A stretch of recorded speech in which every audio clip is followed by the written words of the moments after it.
Cześć, z tej strony Kasia. Cześć, z tej strony Alicja.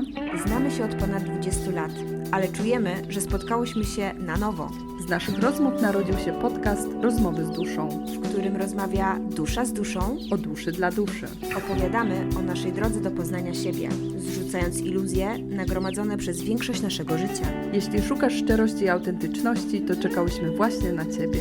Chodź, wsłuchaj się w siebie. Jest tak dużo do odkrycia.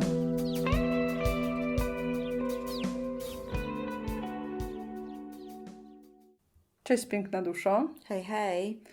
Nagrywamy odcinek pod tytułem Refleksje duszy, ponieważ pojawiły się w naszym polu różne tematy, którymi chciałybyśmy się zająć. I tak spontanicznie stwierdziłyśmy, że opowiemy Ci o tym. O czym rozmawiamy sobie właśnie przy herbatce. I co warto byłoby nagrać? Doszłyśmy do tego, że zawsze opowiadamy o tym, że świadomość uzdrawia. No i też słyszałyśmy takie hasła wszędzie, a ja ostatnio dostałam bardzo dobre pytanie. No dobra, świadomość uzdrawia, to już wiem, ale co ja mam z tym zrobić? No i teraz tak siedzimy sobie z Kasią i rozmawiałyśmy o tym, że to prawda, że świadomość uzdrawia, ale warto tutaj doprecyzować, że ciało pamięta. I skoro ciało pamięta, a my podjęliśmy już decyzję, że chcemy coś z tym zrobić, chcemy coś zmienić, należy wprowadzić nowe zapisy, żeby one się ugruntowały. I teraz pytanie, jak to zrobić? I tutaj przychodzimy do Ciebie z naszymi pomysłami. Co działa u Ciebie, Kasia? Ja praktykuję masaże i o tym już mówiłam wielokrotnie, że z taką intencją właśnie udaje się do zaufanej osoby, która właśnie przeprowadza razem ze mną taką, można powiedzieć, też sesję oddechową i ten masaż też jest połączony z tym takim troszkę wytrząsaniem, bo po prostu pobudzamy to ciało, masujemy, roztrząsamy, no nie wiem jak to powiedzieć. I naprawdę to jest niesamowite, że w pewnym momencie nie wiesz nawet kiedy do oczu napływają Ci łzy i po prostu to ciało wyrzuca z siebie emocje. I też pięknie jest pokazane, która strona ciała jest zblokowana, że dokładnie ten sam masaż wykonany na przykład po lewej stronie, czyli po stronie kobiecej, na przykład w moim przypadku był bardzo taki delikatny i przyjemny, a strona prawa, czyli męska, bardzo bolesny. I to była dla mnie informacja, że gdzieś tutaj jest zapisana blokada i ja się po prostu dokopuję, o co chodzi, dlaczego, po co i na co. No i to jest konkret. A co jeszcze mamy na naszej liście? Mówiłam już o tym wytrząsaniu, to może właśnie ten taniec. No zawsze się mówi ten intuicyjny, ale tak naprawdę jakkolwiek. Może to być też taniec towarzyski. Wszystko to, co po prostu na Ciebie działa i czemu nadasz właśnie taki wymiar, że tańczę i po prostu w tym momencie, po tej piosence na przykład usłyszanej i zatańczonej, ja nagle czuję się tak, Ty programujesz siebie. Taniec jest bardzo uwalniający. Ja pamiętam, jak moja mentorka mi powiedziała: słuchaj, włączasz jakąś muzykę i tańczysz 10 minut codziennie i zobacz, co się wydarzy. I to było mega uwalniające. To było takie otwierające doświadczenie, że ja mogę poruszać ciałem. We mnie już po tych 10 minutach często nie było jakiejś złości, nie było jakiejś frustracji. Ciało się totalnie rozluźniło. Także najpierw przyszła ta świadomość, że jestem sfrustrowana, a potem zrobiłam coś, żeby ciało odpoczęło od tej frustracji. No i właśnie, na naszej liście mamy też na przykład kąpiel, bo woda oczyszcza. Tak, stojąc na przykład nawet kąpiel, czy stojąc pod prysznicem, myjąc ręce, można mówić do siebie, że w tym momencie się uwalnia właśnie z tych niesprzyjających przekonań, myśli, energii. Wszystko, w co uwierzymy, tak naprawdę ma rację bytu. Bo właśnie tutaj rozmawiałyśmy ze sobą, że najważniejsza jest intencja i ta kwestia umówienia się ze sobą, co dla nas działa, a co nie. Bo na przykład ktoś może mi powiedzieć, że uwolnił emocje, czy zrobił nowy zapis w ciele poprzez patrzenie na ogień palące się świeczki, ale na mnie to nie zadziała. Ale jeżeli ja na przykład spalę świeczkę z intencją uzdrowienia jakiejś sytuacji i ja to poczuję, że tak właśnie jest i że jak ta świeczka wypali się do końca, to te emocje z ciała zostaną uwolnione, to właśnie tak będzie. Czyli intencja i decyzja. Co do tej świeczki, to jest ciekawe, bo ja w sumie kupiłam ostatnio taką świeczkę i tam była karta Tarota, wieża, i też powiedziałam sobie, że jak ja ją spalę, to uwolnię się od pewnego zapisu i powiem Ci, zapaliłam ją raz i gdzieś ta moja podświadomość chyba mnie blokuje przy tym, bo wtedy naprawdę energetycznie ja się odłączę od pewnego tematu i zastanawiam się, czy ja jestem na to gotowa. I teraz mi to przypomniałaś, dokładnie w tym momencie. Ja aż muszę wziąć oddech. No właśnie, intencja i kwestia umówienia się ze sobą i zobaczenia właśnie, w którym momencie jesteśmy zblokowani, bo nie chcemy czegoś zrobić, bo wiemy, że to już będzie taki cut-off. A w związku z tym, co właśnie powiedziałaś, to ja mam taki obrazek, który maluję po cyferkach i ja się ze sobą umówiłam, że jak skończę malować ten obrazek, to pewna sprawa też się zakończy. I ciekawe, co mówisz, bo ja od 3 miesięcy nie mogę skończyć tego obrazka. I właśnie jakby też mam jakąś taką blokadę, więc to jest mocne, co mówimy i jak się ze sobą umawiamy. Jak mówisz o obrazkach, to od razu też przychodzą mi listy, te listy uwalniające, które najpierw można pisać na pełnym, że tak brzydko powiem, wkurzeniu. Później po jakimś czasie może się okazać, że już to wkurzenie opada, a później już na nas nie robi wrażenia. Ale jeszcze do tego ognia. Skoro był ogień, to też kadzidła wszelkiego rodzaju, jakieś właśnie świece zapachowe, które też tworzą taki sprzyjający nastrój, tak sobie myślę, do uwalniania właśnie emocji. No, a schodząc na ziemię, to może nam też pomóc rozmowa z terapeutą albo radykalne wybaczanie. Dla każdego coś się znajdzie. Po prostu zapytaj siebie, piękna duszo, na co chciałabyś się ze sobą umówić i co ci pomoże. Może pomoże ci też przytulanie się do drzew. Albo spojrzenie na wschód słońca, albo zachód słońca, a może staniesz na brzegu rzeki, albo morza czy oceanu i po prostu patrząc na fale też stwierdzisz, że wszystkie Twoje troski i bolączki właśnie odchodzą w tym momencie, tak jak ta woda. I dla niektórych to jest moment, a dla niektórych to jest proces.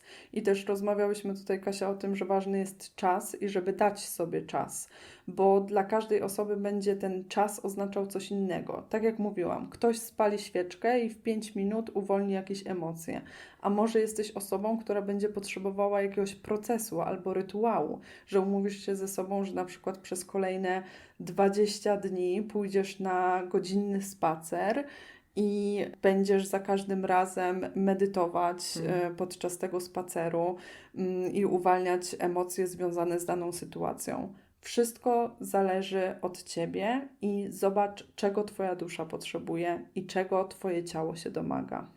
Wiesz, jeszcze takie przyziemne radzenie sobie to na przykład napisanie też na kamieniu czegoś i wrzucenie do wody, czy po prostu wyrzucenie z takim, wiesz, impetem gdzieś przed siebie, żeby to było takie, właśnie, żeby zaprogramowało się w głowie, że tego już przy tobie nie ma, że ty to właśnie w tym momencie wyrzuciłaś. Wszystko fajne pomysły i tak jak mówiłyśmy, kochana duszo, zobacz, co zadziała dla Ciebie, z korzyścią dla Ciebie, co z Tobą zarezonuje. I nie porównuj się z innymi, bo dla każdego ta metoda robienia nowych zapisów w ciele będzie wyglądała trochę inaczej. I też nie martw się, jeśli zaczniesz którąś z tych metod i no właśnie, nie będzie tego skutku, którego oczekujesz. Próbuj i pozwalaj sobie na to i nic złego się nie dzieje. To wszystko jest ok. Znajdziesz swoją drogę.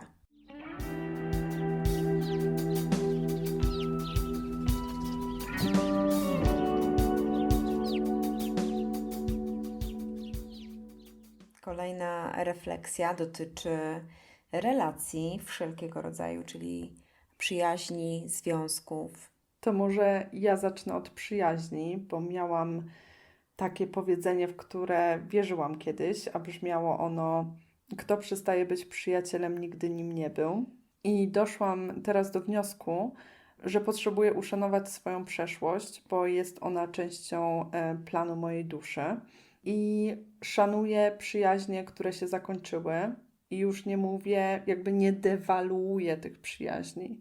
Czyli to, że kogoś nie ma już w moim życiu na ten moment, nie oznacza, że kiedyś nie była to przyjaźń. Była. Była to fajna przyjaźń, mogłyśmy na siebie liczyć i przeżyłyśmy jakiś czas ze sobą, i w pewnym momencie przyszedł czas na koniec takiej przyjaźni. No bo to, co już miało się przeżyć właśnie z konkretną duszą, no nie ma racji bytu w dalszej podróży i to jest przykre, kiedy dochodzimy do takich wniosków, ale tak jak mówisz, to poszanowanie, to uszanowanie, że to jest częścią naszej historii, i jeszcze raz powiem, uświadomienie sobie, że właśnie bez tej relacji pewnie nie bylibyśmy w tym miejscu, w którym jesteśmy, albo musiałaby się pojawić znowu taka relacja, żeby odrobić te lekcje. Dokładnie. I mam też takie przemyślenie, że co odrzucone, to nieuwolnione. Dokładnie to miałam na myśli. A ja tutaj, skoro temat przyjaźni, to jeszcze chciałabym obalić dla mnie na teraz to powiedzenie, że na przyjaźń trzeba lat, bo oj, to kiedyś bardzo mnie blokowało i właśnie wszystko mierzyłam i odliczałam, że no, jak coś trwa miesiąc, pół roku albo rok, no to może dopiero po roku można coś na ten temat powiedzieć. A tak naprawdę, jeśli z kimś czujemy to flow, mamy ten przepływ, to nie ma co ograniczać się. I mam tutaj, o, teraz mi się przypomniało taką historię, że poznałam kiedyś w autobusie koleżankę Łucję, bardzo ją pozdrawiam, jeśli słucha. I tak się polubiłyśmy podczas drogi z Warszawy do Wrocławia, że postanowiłyśmy wejść razem później na Śnieżnik. Przyjechała do mnie po prostu po 2 tygodniach i tyle. A rozmawiałyśmy ze sobą kilka godzin. Ja wiem, że tutaj poruszyłyśmy temat przyjaźni, ale tutaj chodziło mi o to połączenie, że na tamten moment moja dusza potrzebowała tej duszy, żeby przegadać po prostu te kilka godzin drogi, gdzie się wspinałyśmy na ten śnieżnik. I mimo, że nasze drogi się rozeszły, po prostu to był taki epizod, to mam gdzieś sentyment i myślę, że jakbyśmy się teraz odezwały, to pewnie miałybyśmy dalej o czym pogadać. To jest fajne. Bo jak rezonuje, to rezonuje. I ja mam taki bunt w sobie, żeby nie mierzyć wszystkiego czasem. I relacja, która trwa miesiąc albo 2, może być tak samo wartościowa jak wieloletnia przyjaźń. Bo w takim krótkim czasie może akurat usłyszałaś coś, co miałaś na ten moment usłyszeć i co pomogło Ci na przykład zmienić kierunek swojej drogi, właśnie wejść na odpowiednią drogę i właśnie ta osoba pojawiła się w Twoim życiu po to i tylko po to. Ale tutaj jeszcze chciałam wrócić, bo wcześniej też rozmawiałyśmy o tym, że w pracy, ten staż pracy. Taki paradygmat z przeszłości, że bardzo dużo rzeczy, jakby wartość mierzy się czasem, nie? Że jak kogoś pytasz i ktoś mówi, no ja pracuję w tej firmie 10 lat, to jest to niby bardziej wartościowe niż kiedy ktoś Ci powie, no ja tutaj jestem od roku. No i zobacz, w związkach też tak jest, że jak ktoś ma staż małżeński, Świętujemy srebrne i złote gody. tak, no I mówimy, że dokładnie. jak ktoś jest ze sobą 25 lat, no to... To już, no, to już do deski grobowej, tak? To ale już wiesz, nic że ich to nie jest pokona. równoznaczne z taką trwałością tego związku, solidnością tego związku i wielką miłością. I jakżem się myliła. No.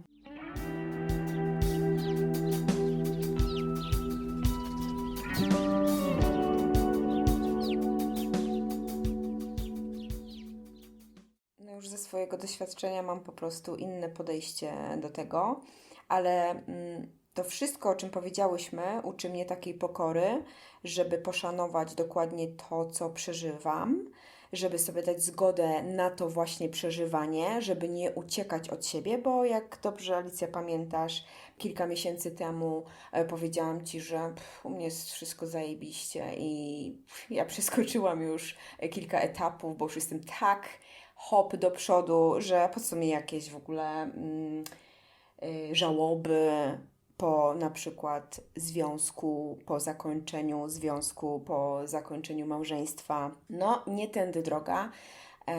Wracam do refleksji z pierwszych minut, czyli że ciało pamięta i ciało się będzie domagało, żeby coś uwolnić. I właśnie teraz jestem w takim momencie, gdzie siedzę sobie z tym i przeżywam żałobę. Jesteś w takim pięknym momencie, że docierasz do tej akceptacji. Już nie chcę wmawiać sobie, że dobrze jest przeskoczyć pewne etapy, żeby coś zagłuszyć, tylko właśnie z tym się mierzę.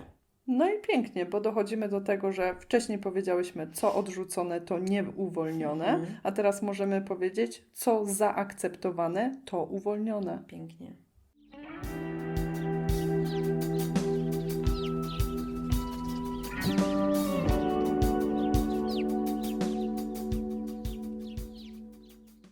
Piękna duszo, kończymy ten odcinek, któremu nadałyśmy tytuł Refleksje duszy. I tak się zastanawiamy, może Ty masz refleksje na te tematy, które dzisiaj poruszyłyśmy. Jeśli tak, to bardzo nas ucieszy, jeśli podzielisz się nimi w komentarzu. Do usłyszenia w kolejnym odcinku. Cześć! Pa!